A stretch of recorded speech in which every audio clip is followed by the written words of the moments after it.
Hey, Red Circle family, welcome back to Brick by Brick, your property power purpose podcast right here on Red Circle Television. So, for this episode, I am riding solo. No guests, just me. And I just wanted to tell you a little bit about who I am and how it is that I got into the property business. And of course, why I started the podcast. So, I am, of course, Dudu, as you would know by now.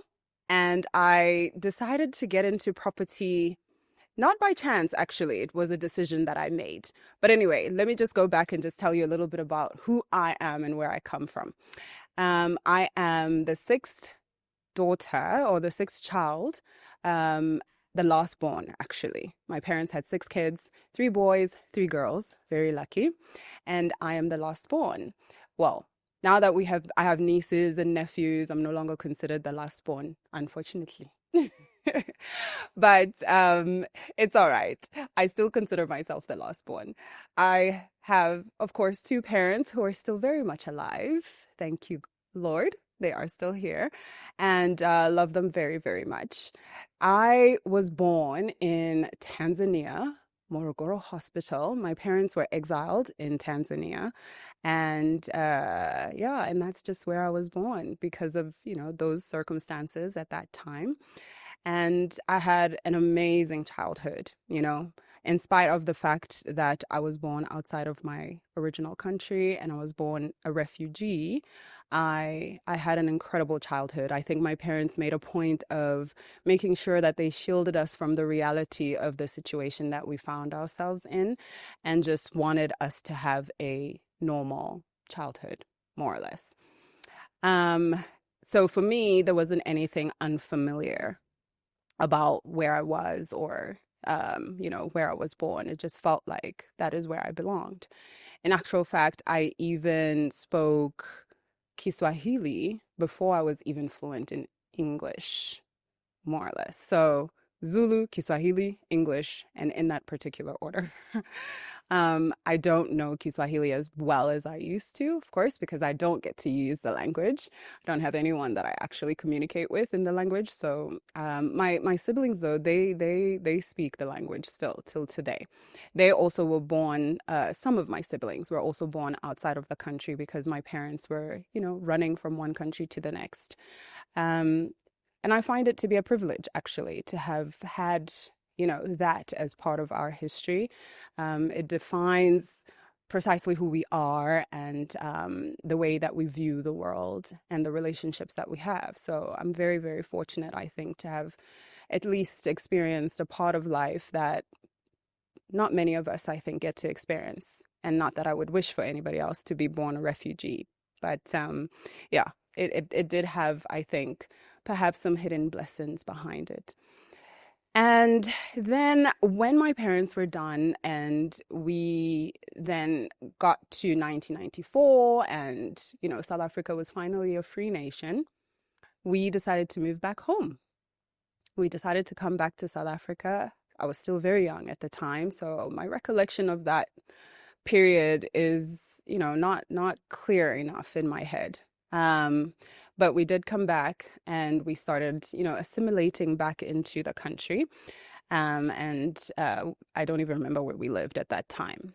But home has always been home originally, which is Ehlogozi. That's where my parents are from. My father is from Ehlogozi as well. My mom, also from that same area. And yeah, that has always just been home for us. And that has never changed. So last born, came back to South Africa, and then started schooling in South Africa. Started experiencing, the school systems of South Africa. And we lived in Berea, Durban at that time. And I went to Berea Primary School. I remember that quite well. But unfortunately, we didn't actually spend a lot of time in the country when we came back because at that point, my father, who continued to work with the government, was then deployed as an ambassador. And we had the privilege and great opportunity to travel with him when he started working as a high commissioner and an ambassador. So we went from country to country from that moment on. So I almost feel as though the fact that I was born outside of the country, that continued to follow me throughout my childhood, being that my dad was a diplomat and now we were traveling from country to country. Essentially, the good part of my life I spent just in different countries all the time. Great privilege, of course, but also had its challenges. I think, being young and having to move from country to country isn't necessarily something that is easy to do because as kids, of course, you want stability and you want to be able to make friends and keep those friends and not have to redo that process over and over again.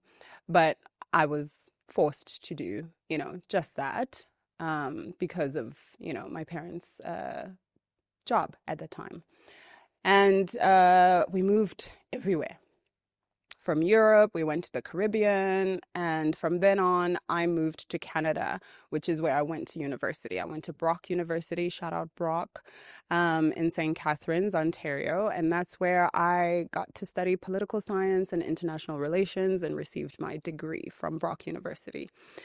It was an incredible experience. And I think by then, of course, traveling was a lot easier to do. I had become accustomed to it at that stage. And again, when I say, having the privilege of being born outside of the country and being a refugee, I think sort of prepared me for the rest of my life, which required that I continued to travel and continue to be sort of a foreigner everywhere that I was. So it wasn't necessarily a new thing. When I went to university, I felt a little bit more comfortable there. Also, I got to meet plenty of people from all over the world, which was fantastic. And I must say though, Jamaica was probably one of my favorite countries that we had the great opportunity of living in. Loved them all, but Jamaica for some reason was just such an incredible experience. So after university, I made a very conscious decision to come back to South Africa because it's my country. It's where I'm from. It is home for me. And going back to Ehlogozi was something that we did frequently growing up. So being connected to home wasn't an issue for me. It was actually something that I believe my parents did deliberately just to make sure that we continue to be connected to where we're from and understand that even though we have the privilege of traveling around the world and living in different countries, that where we are from is where our roots are, and that is where we need to always come back to. So at home, we are extremely traditional as, of course, Zulu, and we, practice all the traditions and the ceremonies and so on. So very familiar with all of that. And yes, of course, the accent is a thing. It has always been a thing, but, I've grown to appreciate it and not see it as an issue, in fact. So I'm okay with that. And yeah, it's wonderful now to be able to be, fully assimilated into the country ever since I got back from university, which was in, I think, 2008 or something like that. And I just started working and living. And at some stage along that journey, I then decided I wanted to enter into the property space. Property for me is, in fact, something that has always been a part of my life. My dad was very much somebody who was connected to, the built environment, even though it wasn't his primary job. He always had that history and that background.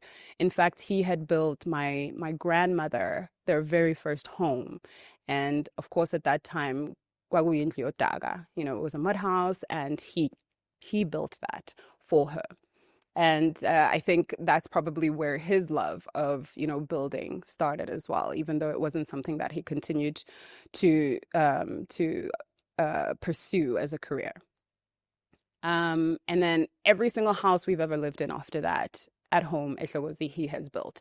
So from where that mud house was, he continued to build new homes and renovate and renovate and renovate, and up until now where we live in, a much different house because the family has grown as well.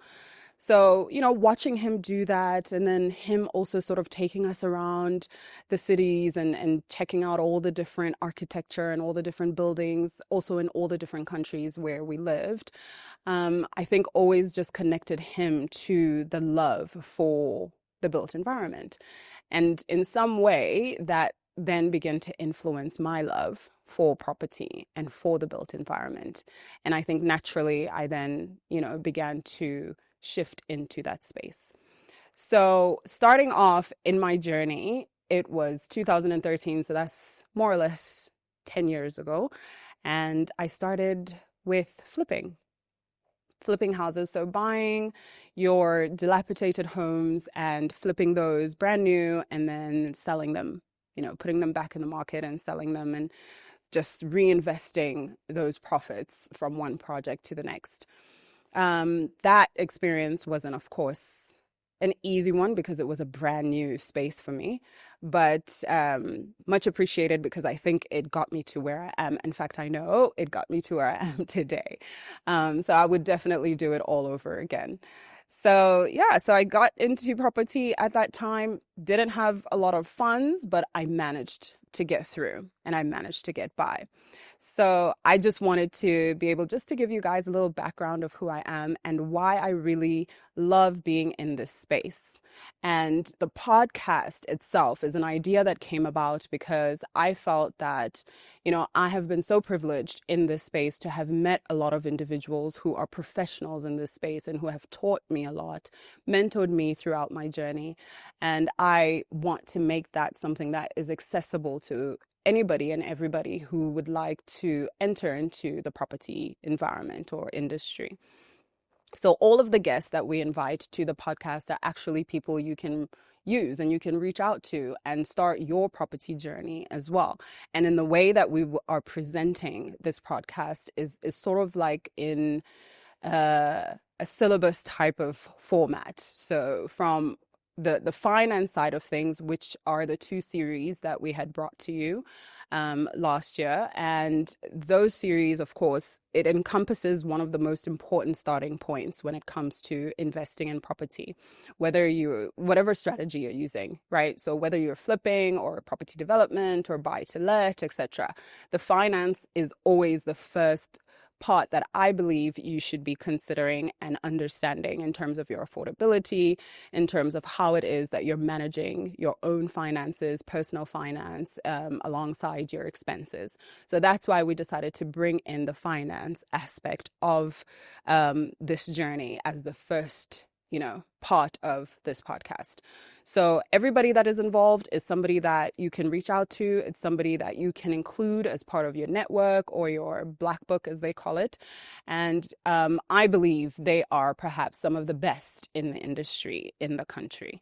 Of course, we can debate that, but I'll always maintain that point of view. These are people that I know that are part of my network and that I've worked with, and some that I am looking to work with as well. So everybody that's going to be on this podcast is somebody that I trust tremendously and believe in wholeheartedly, and they are extremely professional and very good at what they do.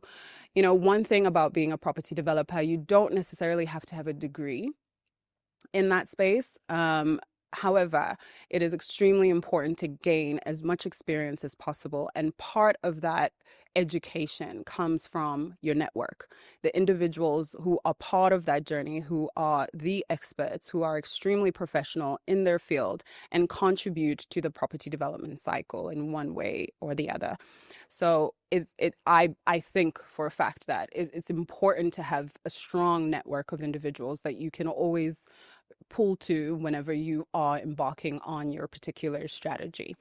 So expect that from this podcast. All of the best of the professionals and experts who are part of this industry, they are the ones who are going to be featured on this podcast. And of course, I also want to bring along some young people who are also interested in investing in property, and some of whom are already involved in the property space. And they will be coming on as well to sort of share their experience and perhaps inspire other young people to enter into this space. I personally feel that I started late. I wish I had started earlier, but here I am, right? So, and the great thing about property is that you don't necessarily always have to to start at a particular point. I think for as long as you do it well and you have the right network and you have the right people around you, you should be just fine. So yeah, so that's a little bit about who I am and why we started this podcast. And my company, of course, Red Circle Property Development and Renovations, is a company that I started in 2020 and embarked now on the property development space after doing flips. So make sure that you're following us on all of our social media channels. We are on Instagram, that's Red Circle Property. We are on Facebook. We are on TikTok, Red Circle Television. And the podcast is also on Instagram. So that's brickbybrick_PPP. So make sure that you're following us on Instagram. All right, guys. So make sure that you are subscribed to this channel, Red Circle Television, here on YouTube, and you hit the notification bell so that you do not miss any episode that's coming up from our podcast. We're also on all the other social media channels as well, or social media platforms. We're on Instagram, that's Red Circle Property. We're also on Facebook, Red Circle Properties, and there's another one, but it's a little bit complicated. But if you find us on Red Circle Properties, that should be good enough. We're also on TikTok. See, I've never been on TikTok, but I thought, let's get on TikTok. And I actually love my Red Circle family on TikTok because they are engaging. They are really getting into our content from the podcast. So that's Red Circle Television on TikTok. And yeah, so find us on all our social media platforms. Make sure you're following us there as well so that you get more content. Aside from what we're doing on the podcast, we're also going to be sharing some behind the scenes of our construction for the projects that are coming up at Red Circle Property. All right, so that's my solo episode for you guys. I hope you enjoyed that. I hope now you get to know a little bit about who I am, why I started out in this industry, and why we have this podcast. All right, so I'll see you in the next episode, which is likely to be another solo one. All right, I'll see you there, guys. Bye.